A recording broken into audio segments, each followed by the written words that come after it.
Yeah, the things that we've been working on to improve from last year is obviously in this sport it starts in the circle. So, our thing is we want to turn weaknesses into strength. So, with everybody, but I think particularly with Barry softball and our 2018 team, it starts in the circle. So, trying to limit the amount of walks, trying to limit the amount of pass balls, wild pitches, and trying to limit the amount of base runners that we're dealing with on a game by game basis. So that's really where it's going to start. I think when anybody asks, how Barry softball is going to be, the next question is, well, how's their pitching? And that's probably to be determined right now, but that's something we're working hard at.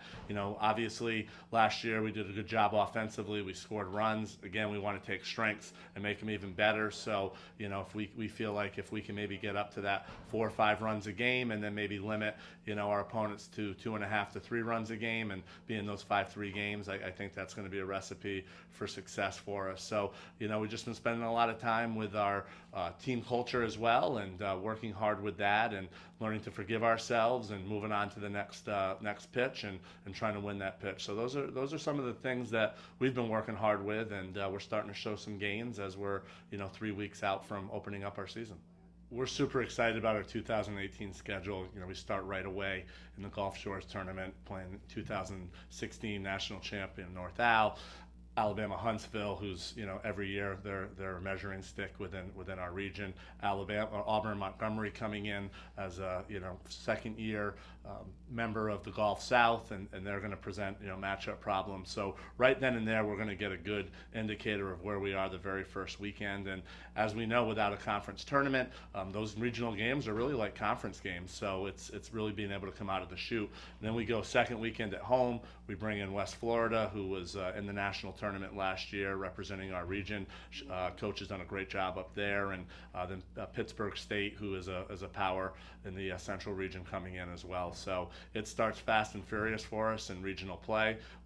We get out of our non-conference schedule for a couple weekends with Palm Beach Atlantic being a new member, officially into the conference, and Lynn at home, and then we go right back out of region with the Columbus State tournament, and then a bunch of regional games up in Claremont. So, we're going to have a good idea of where we are, by March 1st, and if we're pushing towards, a possible regional bid, and getting started with conference play right away in February, and then kind of having an opportunity to get a little bit better with out of conference, and then we get all into conference at the end of March. So, our non-conference schedule, I think, is as good as anybody in our regions.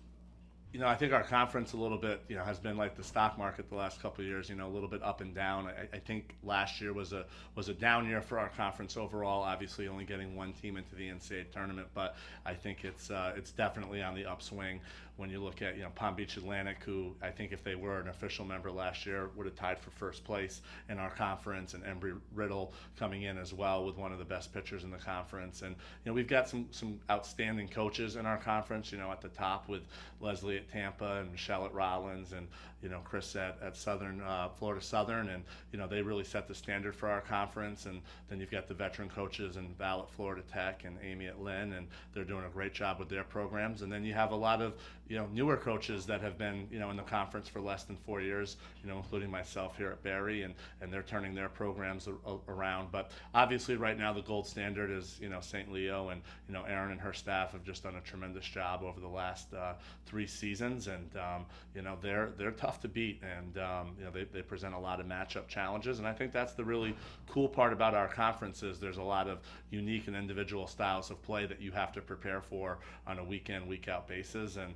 when I got to Florida Tech, one of my early observations in year one was it didn't matter if we were playing one of the, by record, worst teams in the conference or one of the best teams. Every team had a pretty good pitcher, so that means every team can, has the ability to take 2 out of 3 in a series. And when you split those first 2, that last game really becomes a war of attrition on Saturday or Sunday whenever you're playing it. So I look for the conference to be back in the upswing, and hopefully we're competing to get 2, 3, possibly 4 teams into the regional tournament, and we kind of send a message back out that we're ready to be one of the top conferences in the region again, which is where we've been for a long time. So just really excited to get into the conference, and the challenges that it's going to present.